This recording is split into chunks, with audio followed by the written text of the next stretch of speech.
Hello, world music scholars, and welcome to African Instruments Part 3. We're going to start things off with a kora listening. A kora is the African harp.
This music is not written, it's divine inspiration, but it's from 700 years ago music, from father to son. And I come from 71 generation playing the kora in my family, from father to son, from father to son, from father to son.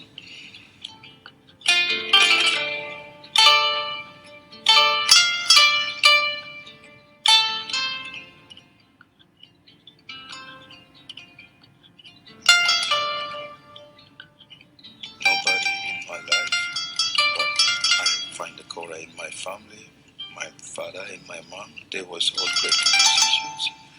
And my son is 18 years old. He's the 72nd generation kora player from the family. So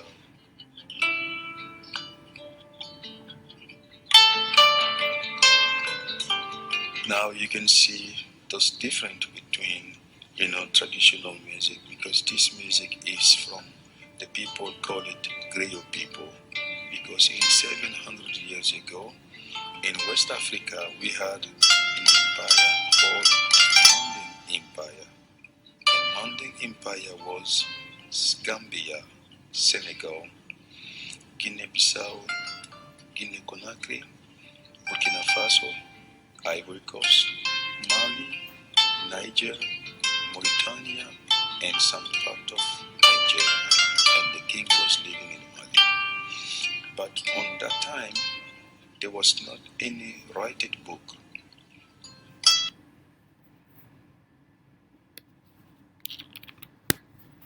So that was the beautiful kora.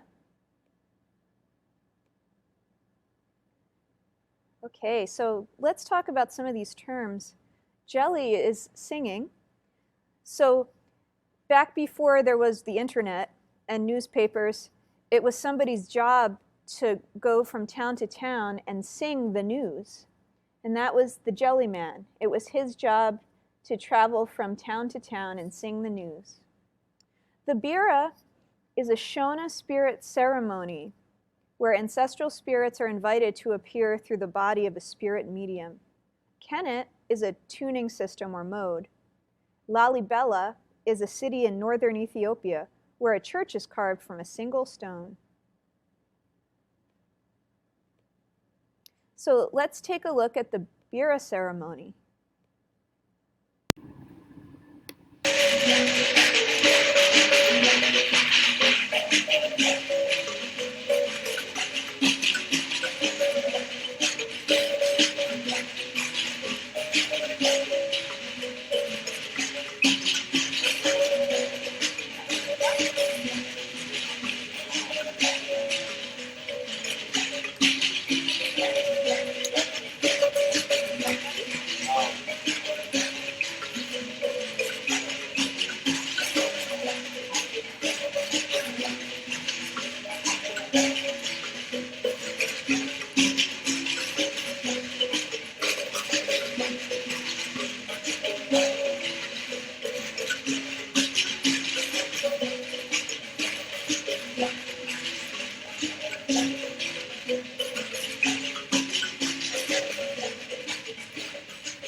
So that was the sacred Bira ceremony.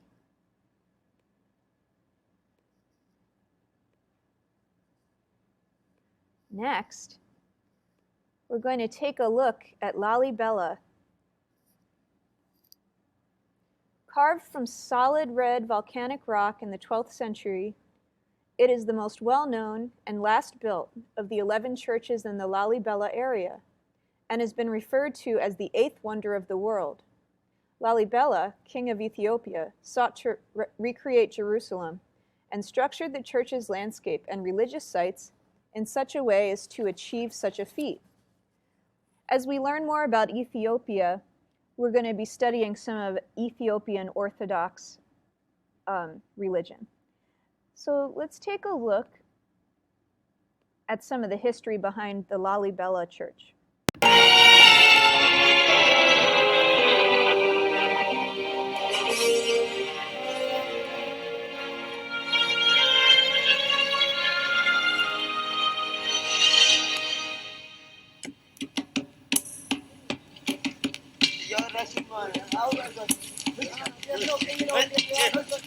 While churches rose to the sky in Europe, in 12th century Africa, they were being carved out of the ground.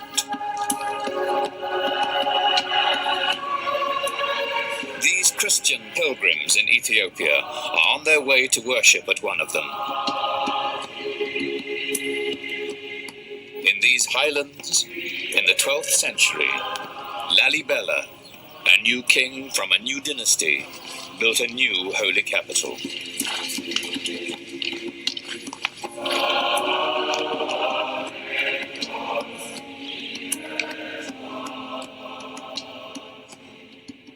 Today, Lalibela's legacy lives on in the physical splendor of the churches and the traditions of their guardian priests.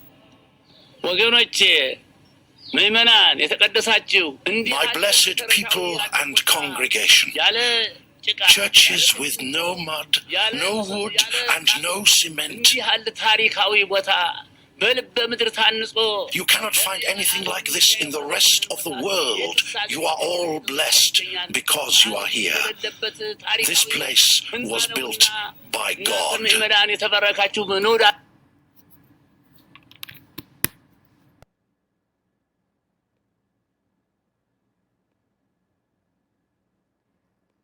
So can you imagine carving an entire church out of a stone?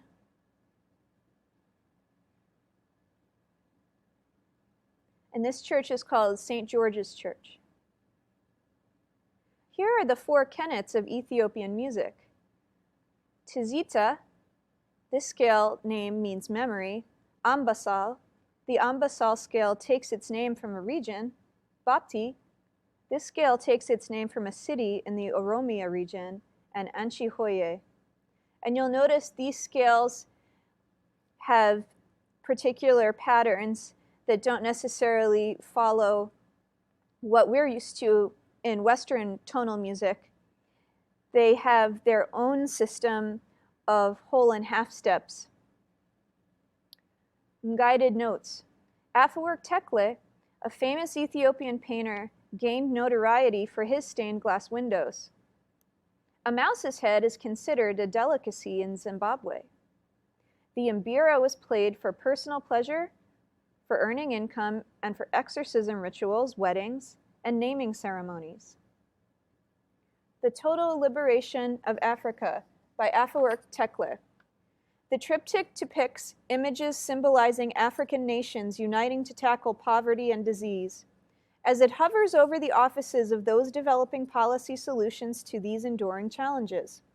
European stained glass windows inspired the 3 windows cover an area of 150 square meters and represent the sorrow of Africa's past, the struggle of the present, and hope for Africa's future.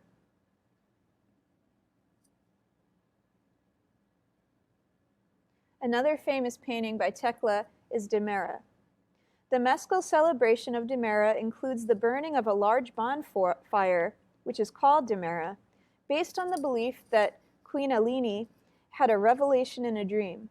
She was told that she shall make a bonfire and that the smoke would show her where the true cross was buried.